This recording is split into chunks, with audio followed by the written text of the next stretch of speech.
Hello, this is another one of my videos on the Universal House of Justice and the Baha'i world.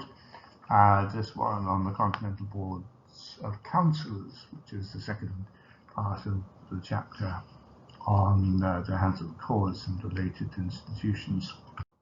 As with the other videos in this series, the main reference is the book Messages from the Universal House of Justice, 1963-1986.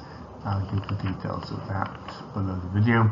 There's also another article I wrote with Moojan Momen on the Baha'i faith from 1957 and 1988, which provides some context. Again, I'll give the reference below.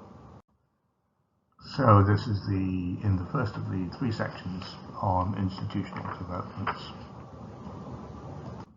To remind you of the chronology, 1964, the development of the institution of the hands was made a goal of the 9-year plan, and the House announced that no further hands for the cause could be appointed. Then in 1968, the Continental Boards of Counsellors were formed, and then in 1972, the House's statement on the rulers and the learned, and then the establishment of the International Teaching Centre in 1973, but that's not covered in this particular series.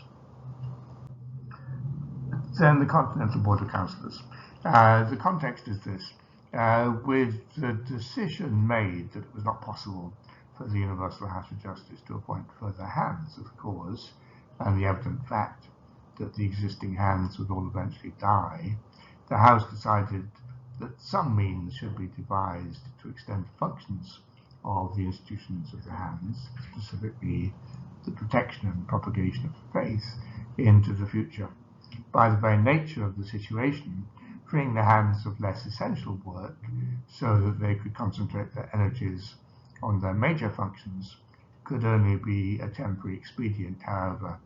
It was only in 1968 that an adequate means of extending the hands' functions was devised. This took the form of the creation of a new institution, the Continental Boards of Counsellors, to take over many of the hands' functions and much of their work. Following the Second International Convention in April 1968, the House members held prolonged and extensive consultations with the hands, both on the overall progress of the 9-year plan and what the House described as the fundamental objective of the extension of the hands' functions.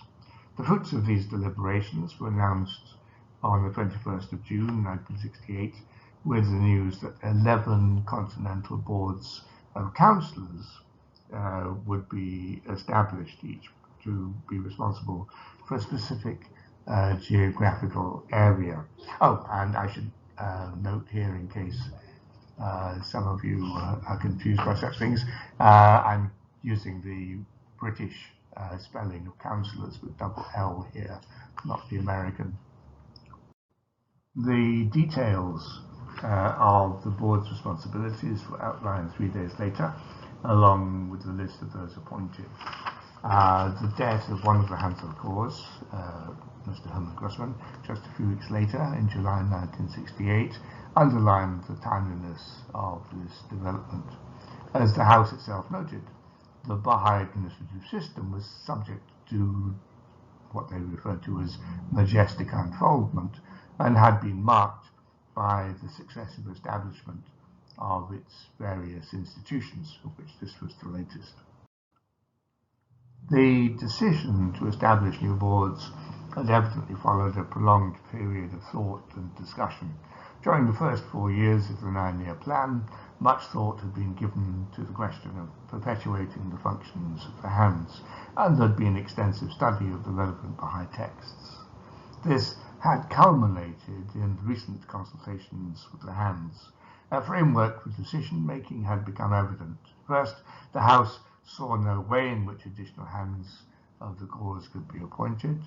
Secondly, the absence of a guardian of the faith completely changed the relationship between the House and the hands and necessitated that the House assume the responsibility for devising some means of extending the hands' functions into the future.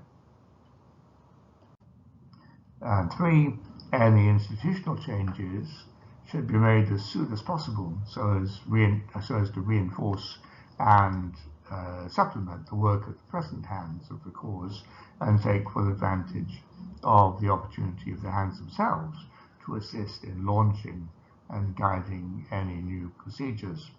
And fourth, any new institution had to grow and operate in harmony with the already established principles governing the functions of the institution of the hands. Developments would proceed through, quotes, progressive unfoldment. Now, the counsellor's responsibilities. Although clearly of far less exalted rank than the hands, the counsellor's responsibilities substantially replicated many of the former functions that the hands had. As had the hands before them, the new boards were made responsible for the protection and propagation of the faith. Their duties were to include 1. The direction of the auxiliary boards in their respective regions. 2. Consulting and collaborating with the national spiritual assemblies of their region. And 3. Keeping both the hands of the cause and the universal hands of justice informed of the conditions of the faith in their region. Thus, the auxiliary boards would now report to the continental boards and not to the hands, and the counsellors would be responsible for appointing or replacing auxiliary board members as circumstances required, albeit initially only after consultation with the hand or hands who had formerly had the responsibility. In all matters, they would work in close collaboration with the hands. Board areas. Initially, 11 boards were formed for each for Africa, the Americas and Asia, 1 each for Australasia and Europe, with smaller Baha'i populations, and a total of 36 individuals were appointed as counsellors, and most of the boards had a membership of 3.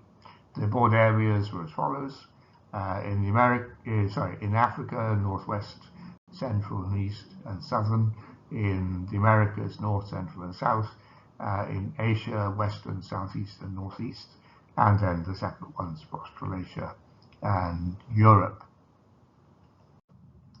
1 member of each board was appointed as trustee of the Continental Fund for his or her area. The terms of service for the counsellors would be determined and announced at a future date, and during their period of service, counsellors would not be eligible for membership of local or national spiritual assemblies. This changed the role of the hands of the cause.